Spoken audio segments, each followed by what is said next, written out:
эфире новости, в студии Анастасия Кобызева. Здравствуйте. Вот главные темы. Первые партии вакцины от коронавируса поступят в Якутии на этой неделе.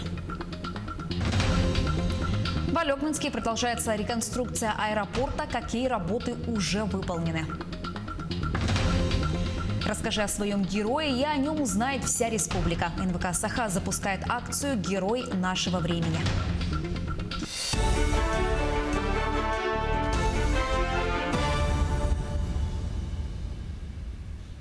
Начнем выпуск с данных оперативного штаба Якутии по борьбе с коронавирусом. 67 новых случаев COVID-19 зарегистрировали в регионе.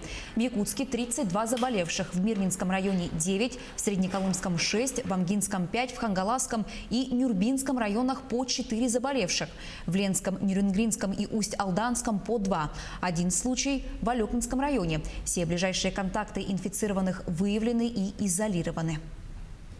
В Среднеколымском Улусе отработано 6 новых случаев. Необходимо обратить внимание, что в основном это контакты тех лиц, которые давали нам первоначальное заболевание на территории Среднеколымского района. Есть определенного рода распространение вируса и в самом районе на часть поселений. Оперативный штаб района совместно с Республиканским оперативным штабом и с дополнительной медицинской бригадой, работающей в Среднеколымском районе, держит ситуацию по полном контроле. В ходе брифинга Ольга Балабкина сообщила, что на этой неделе ожидается поступление вакцины от COVID-19.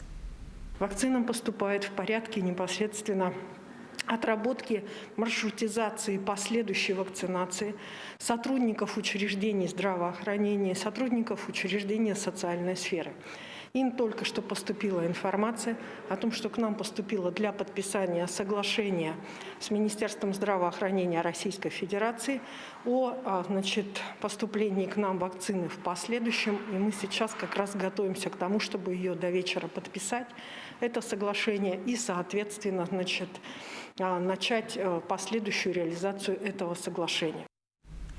Между тем, ограничительные меры в Якутии продлены до 1 октября. Соответствующий указ накануне подписал глава региона Айсен Николаев. С сегодняшнего дня возобновляют работу театры, концертные организации, кинотеатры и бассейны. Граждане старше 65 лет, а также люди с хроническими заболеваниями должны находиться на самоизоляции. Основные больные, которых сегодня непосредственно фиксирует и лечит Министерство здравоохранения Республики Саха-Якутия, его подведомственные учреждения, это те больные, которые непосредственно старше 65 лет и имеют осложнения. В связи с этим занятие ими коек, оно даже после того, как вылечен коронавирус, оно в любом случае имеет более длительный период по времени. В результате этого оборачиваемость койки, как бы это ни звучало таким вот достаточно грубым словом, она достаточно у нас затруднена. 10 лесных пожаров тушат в Якутии, 5 из них локализованы. В Горном и Алданском районах по 2 очага, в Татинском 1. Общая площадь, пройденная огнем, 744 гектара.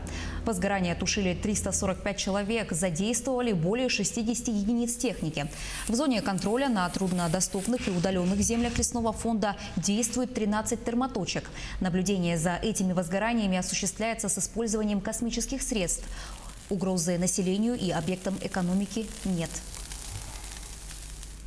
Компания «Алроса» запустила акцию «Всем миром» по сбору отработанных батареек и элементов питания. В компании изготовили специальные боксы, которые установили в торговых центрах столицы, а также в городах Алмазной провинции – Мирном, Айхале, Ленске и Удачном. Собранные батарейки отправят на утилизацию в Челябинск. Стоит отметить, что в Якутии нет специализированных компаний по утилизации такого вида отходов.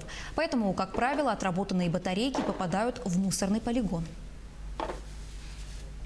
В рамках данной акции мы планируем собрать порядка 50-20 тонн, а это более 40 тысяч использованных батареек. Собранные все батарейки, использованные и элементы питания, акционерная компания «Алроса» централизованно передает для дальнейшей ее переработки в группу компаний «Мегаполис Ресурс». Акционерная компания «Алроса» призывает всех жителей республики принять активное участие в реализации новой экологической акции «Всем миром». В Алекминске продолжается реконструкция аэропорта. Уже уложено 510 метров взлетно-посадочной полосы. Какие еще работы выполнит подрядчик в этом году? Подробности в следующем сюжете. Аэропорт Алекминск. Многим знакома ситуация прошлых лет с невозможностью не прилететь, не вылететь из Алекминска, связанная с размыканием грунтовой взлетно-посадочной полосы. В этом году началась реконструкция аэропорта, а главное строительство новой взлетно-посадочной полосы и железобетонных плит, что дает пассажирам, желающим вылететь и прилететь беспрепятственно, невзирая на погодные условия. Реконструкцию осуществляет подрядная организация «Нордтрансстрой». На данный момент уложено 510 метров взлетно-посадочной полосы. Значит, у нас должно быть 510 метров укладка плит. Сейчас идет осевая линия. Вот видите, вот здесь ложится 6 плит и еще дальше по бокам будет. То есть по ширине 18 плит, 36 метров и по длине 510 метров. И дальше уже, видите, в торце полосы, там работает бригада сварщики. И заливаются вот эти все температурные швы гудроном. Поэтому процесс идет. Работа идет, и до конца сентября первый участок взлетно-посадочной полосы в 510 метров должен быть закончен. После этого начнутся работы по обустройству и сопряжению новой полосы с основной территорией. Также не прекращается поставка и завоз материалов, необходимых для строительства. Продолжается, вернее, завоз плит. Значит, на сегодняшний день завезено порядка 3000, еще будет завезено до конца навигации, планируется 2000, и чтобы с началом навигации еще 2500 плит, то есть 7500 на объект. Один из главных волнующих граждан вопросов остается, будет ли открыт аэропорт для приема воздушных судов на время ведения работ. Ориентировочно до конца декабря, а возможно даже до середины февраля. Строительство полосы на этом не заканчивается. И с наступлением холодов и промерзанием почвы работы по строительству взлетно-посадочной полосы аэропорта Алекминск будут продолжены. Максим Копылов, Алекминск. У сборной Якутии на национальном чемпионате «Молодые профессионалы» первое золото. Студенты горно-геологического техникума в поселке Хандыга победили в компетенции геодезия. Также еще 3 якутянина стали призерами чемпионата WorldSkills Россия. Ученица 10 класса национальной гимназии АИКГАТА Айна Отова заняла 3-е место в соревнованиях по компетенции ресторанный сервис в возрастной категории юниоры. Еще одну медаль сборной Якутии принес Тимур Зыков. Он занял 2-е место по компетенции машинное обучение и большие данные. Еще одну бронзу нашей сборной принес студент Якутского промышленного техникума Яков Санников. Он выступал в компетенции огранка ювелирных вставок.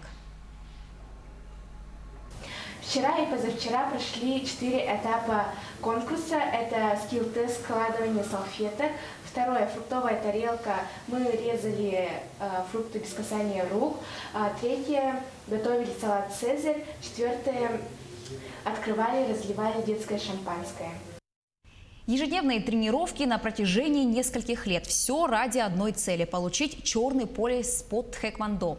Еще до пандемии COVID-19 в январе воспитанники секции тхэквондо культурно-спортивного комплекса «Алроса» прошли аттестацию на получение черного пояса. И вот, наконец, ребятам вручили заслуженные награды. Анна Винокурова продолжит тему. Для Давида Телекеева даже собственный день рождения не повод пропускать тренировки. 16 сентября парню исполнилось 14 лет, 8 из которых он занимается корейским боевым искусством тхэквондо. За это время выиграл множество соревнований, но самое главное достижение – это черный пояс. Так получилось, что в мирный сертификат на него и сам пояс пришел как раз в его день рождения. Говорит, лучшего подарка и не представить. Получилось смешно, я хотел стать как Брюс Ли, да, в детстве увидел, а на тот момент только тхэквондо было в мирном. Черный пояс получил, это как бы тоже надо постараться. На это уходят многие годы, много тренировок, все стараются, все очень сильно стараются. Вместе с Давидом черные пояса получили еще 7 воспитанников секции культурно-спортивного комплекса «Алроса». Тхэквондо или путь ноги и кулака, как буквально переводится это корейское слово, не просто единоборство, а целая культура со своей философией и ценностями, где вручение поясов – целая церемония.